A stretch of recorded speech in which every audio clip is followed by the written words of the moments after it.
جب یہ واقعہ بیان کیا امام فخر الدین رازی کہتے ہیں اس کو سن کر فرتد الناس، بہت سارے لوگ مرتد ہو گئے، دین اسلام سے خارج ہو گئے۔ کیوں خارج ہوئے؟ کہ ایمان تھا مگر حفاظت ایمان نہیں تھی۔ صحابی ہو کر مکی دور ہے، اسلام کا آغاز ہے، ابھی وہ پختگی نہیں آئی تھی، لہذا کفار و مشرکین نے ان کے ایمانوں پر حملہ کیا، مرتد ہو گئے۔ بڑے بڑے صحابہ کے ایمانوں پر حملے کیے۔ سیدنا صدیق اکبر رضی اللہ تعالیٰ عنہ کے دروازے پر گئے، صبح صبح اٹھتے کافر و مشرک جا کر دروازہ کھٹکھٹایا، آپ باہر نکلے، دیکھا ابو جہل، ابو لہب، عتبہ، شیبہ، یہ کفار اور رؤسائے قریش کھڑے۔ آپ نے پوچھا کیوں آئے ہو؟ انہوں نے سوال کیا، کہنے لگے ابو بکر ایک بات بتاؤ، اگر کوئی شخص یہ دعویٰ کرے کہ میں رات کے ایک لمحے میں مسجد حرام سے بیت المقدس گیا اور وہاں پر انبیاء کی جماعت کروائی اور میں پھر واپس بھی آ گیا، تو کیا تم میری یہ بات مان لو گے؟ حضرت ابوبکر صدیق نے فرمایا بھائی اس سوال کا جواب بعد میں دوں گا، پہلے یہ بتاؤ یہ دعویٰ کیا کس نے؟ اب اگر وہ حضور کو آپ نے جیسا سمجھتے ایک ہی جواب بنتا تھا۔ انہوں نے پوچھا کوئی دعویٰ کرے کہ رات کے ایک لمحے میں حرام سے مقصد مسجد حرام سے مسجد اقصی گیا واپس پلٹ آیا، مان لو گے؟ اگر حضور کو آپ نے جیسا سمجھتے ابوبکر صدیق بھی کہتے ہیں میں نہیں مانتا، مگر انہوں نے فرمایا بھی اس سوال کا جواب بعد میں دوں گا، پہلے یہ بتاؤ یہ دعویٰ کیا ہے؟ یہ دعویٰ اس لیے کہ ہمارے پیمانے سب کے لیے جدا جدا ہے، ہم جس نظر سے اپنے محبوب کو دیکھتے ہیں اس نظر سے کسی اور کو۔ انہوں نے کہا صاحب تفسیر کبیر میں امام فخر الدین رازی بیان کرتے ہیں کہ آپ کے پیغمبر نے یہ دعویٰ کیا۔ پہلا جواب جو ابوبکر صدیق نے دیا، آپ نے فرمایا انکم یکذبون علی، تم میرے آقا کی طرف جھوٹ منسوب کر رہے ہیں، وہ اس طرح کا دعویٰ کر ہی نہیں سکتے۔ ابو جہل کہنے لگا ہم کہاں جھوٹ بول رہے ہیں، فانطلق ہاں ہنا ہوا یجلس فی المسجد ویحدث الناس ھذا، آپ اب بھی جا کر مسجد میں دیکھ لیں، وہ لوگوں کو بیٹھ کر یہی بات بتا رہے ہیں، اب بھی بتا رہے ہیں۔ ابوبکر صدیق نے فرمایا اچھا اب بھی بتا رہے ہیں۔ ابو جہل دل میں بڑا خوش ہوا کہ یہ بھی گئے، مگر ابوبکر وہ کہنے لگا ہاں بتا رہے ہیں۔ حضرت ابوبکر صدیق نے فرمایا خدا کی قسم روئے زمین پر اگر کوئی اور شخص یہ دعویٰ کرتا تو جھوٹا ہوتا، میرے مصطفیٰ نے کہا ہے تو سچ کہا۔ اس کی تصدیق کر دی، جب تصدیق کر دی تو ابو جہل کہنے لگا ابو بکر جا کر ملے بھی نہیں، ان سے پوچھا بھی نہیں، اور بنا ملاقات کیے تم تصدیق کر رہے ہو؟ حضرت ابوبکر صدیق نے فرمایا نادان، تو نے آج تک میرے ایمان کی حقیقت کو سمجھا ہی نہیں ہے، یہ تو مسجد حرام بھی اس دنیا پر اور بیت المقدس بھی اس دنیا پر ہے، تو اس 40 دن کی مسافت پر اتنا پریشان ہے، یہ دونوں چیزیں اسی جہان پر ہے۔ میں تمہیں اس سے عجیب تر بات بتاتا ہوں کہ میں نے آج تک اللہ کو عزت کو نہیں دیکھا، میں اس کو بھی وحدہ لا شریک مانتا ہوں تو محمد مصطفیٰ کے کہنے پر مانتا ہوں۔ میں نے آج تک جنت کو نہیں دیکھا، دوزخ کو نہیں دیکھا، میں نے فرشتوں کو نہیں دیکھا، میں جنت و دوزخ کو مانتا ہوں تو محمد مصطفیٰ کی زبان پر اعتبار سے مانتا ہوں۔ میں نے آج تک فرشتے کو وحی دے کر آتے ہوئے نہیں دیکھا، میں فرشتوں کو بھی مانتا ہوں اور قرآن کا حق ہونا مانتا ہوں تو حضور کی زبان پر اعتبار کر کے مانتا ہوں۔ تو میرا دین اور ایمان ذات مصطفیٰ صلی اللہ علیہ وسلم۔ میں نکتہ یہ سمجھا رہا تھا، اب وہ صحابہ مرتد ہو گئے، پھر صحابہ نہ رہے، خارج ہو گئے دین سے۔ اسی طرح سمجھانا یہ چاہتا ہوں کہ ایمان ملے اور حفاظت ایمان نہ ملے تو ایمان پر مرنے کی کوئی گارنٹی نہیں۔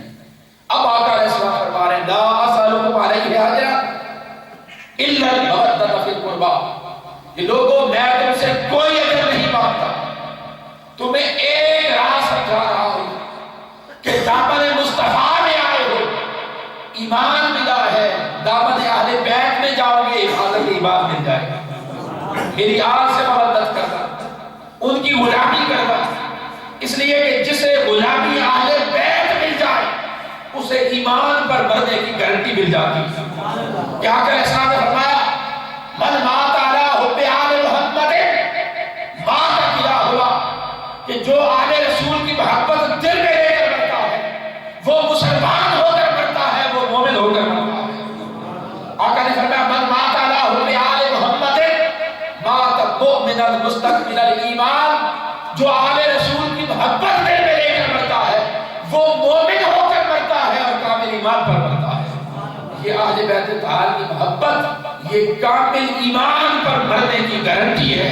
یہاں کرے صاحب نے فرمایا من مات علی حب آل محمد بشرہ ملک الموت فی الجنہ ثم منکر و نکیر، کہ جو آل رسول کی محبت دل میں لے کر مرتا ہے اس کو جب ملک الموت روح قبض کرنے آتا ہے تو روح قبض کرنے سے پہلے جنت کی بشارت عطا کرتا ہے، اور اس کو قبر میں رکھا جاتا ہے تو ملک اس کے پاس نکیر ہے، حساب کتاب لینے نہیں آتے بلکہ وہ بھی جنت کی خوشخبری سنانے آتے ہیں۔ آقا نے فرمایا من مات علی حب آل محمد یعزف الی الجنۃ کما تعزف العروس الی بیت زوجها، کہ جس کے دل میں آل رسول کی محبت ہوگی اس کو جنت میں اس طرح لے جایا جائے گا جس طرح تم دلہن کو اس کے شوہر کے گھر کی طرف لے کر جاتے ہو۔ جب تم دلہن کو لے کے جاتے ہو، دلہن کو سجاتے ہو، بڑے اعزاز کے ساتھ عزت کے ساتھ لے کر جاتے ہو، ساتھ لوگوں کا ہجوم ہوتا ہے،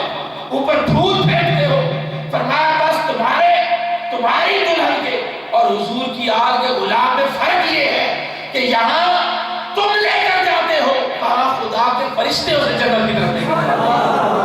حضور نے فرمایا من مات علی حب آل محمد فتح اللہ فی قبرہ بابان الی الجنہ، کہ جو حضور کی آل کی محبت دل میں لے کر مرتا ہے اللہ پاک اس کی قبر کے 2 دروازے جنت کی طرف کھول دیتا ہے۔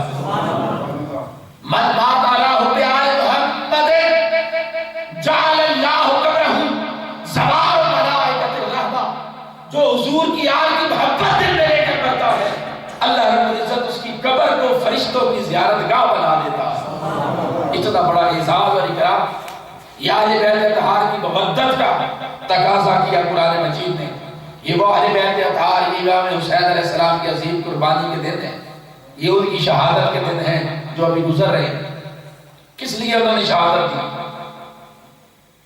اتنی بات ان کے فضائل میں کہا کہ آخر میں پیغام دے رہا ہوں، کس لیے شہید ہو گئے؟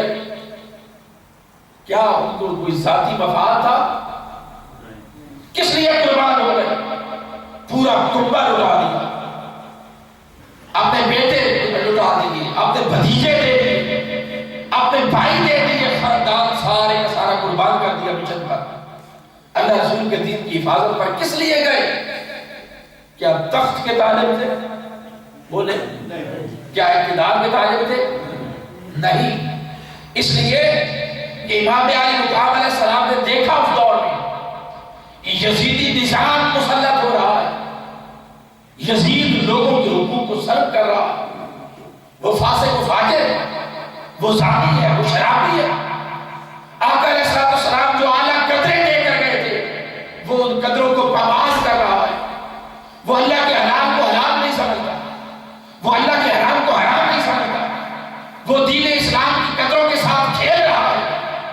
امام دیکھ رہے تھے اگر یہ شخص آگے بڑھتا رہا اور آگے اس کی ہاتھ میں اقتدار رہا تو جو نظریہ اور عقیدہ اس کا ہوگا وہی نظریہ اور عقیدہ پوری قوم کا بنے گا۔ اس لیے کہ قوم والناس علی دین ملوکہم، قوم اپنے بادشاہوں کے دین پر چلتی ہے۔ اگر بادشاہوں میں ظلم ہو تو قوم ظالم ہوتی ہے، بادشاہ زانی ہو تو قوم زانی بنتی ہے، اگر شہنشاہ حکمران فاسق و فاجر ہو تو پوری قوم فاسق و فاجر بنتی ہے۔ امام علی مقام دیکھ رہے تھے کہ میرے دادا جو اعلیٰ قدریں دے کر گئے اگر یزید پر سر اقتدار آ گئے تو وہ قدریں مٹا دی جائیں گی۔ اس لیے امام علی مقام یزیدی نظام کے خلاف اٹھ کر ڈٹ کر کھڑے ہو گئے، اس مقصد کے لیے قربانی۔